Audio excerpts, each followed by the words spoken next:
Hey everybody, Jeff and Chase, eXp Realty. Today we're talking about final walkthroughs, a very pivotal time in the transaction. In fact, most of the activity in a transaction happens in the first 10 days and a ton of activity in the last 3 days. So during the final walkthrough is we're going through with the buyer to ensure that the property is in the same workmanlike condition as it was at time of contract. There's a lot of things that can happen during an escrow period. After that contract is executed, there could be damage to the home. There could be a storm. We live in Arizona. There's a lot of big windstorms. Things could happen.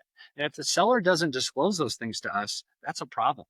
So we're looking to make sure that that home is in the same workmanlike condition as it was prior or when we did the contract. We also have the opportunity to make sure that if there were any items that the seller agreed to correct from the inspection period, we want to make sure that those are done as well, right? So if we ask them and they agreed to correct any items that were a problem in the home, this gives us the opportunity to go in and confirm that those items have been completed from the seller.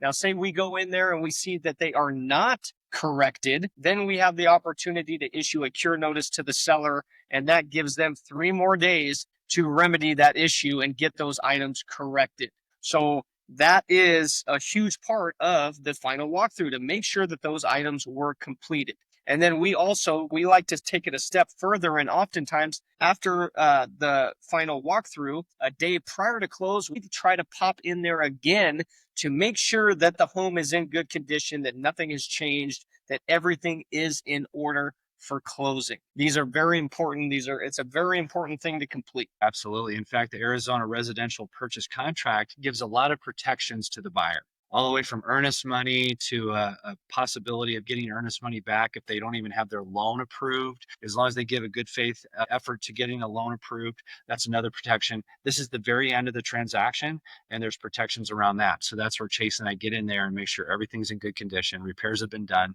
I hope this helps you better understand the final walkthrough process. We'll talk to you soon.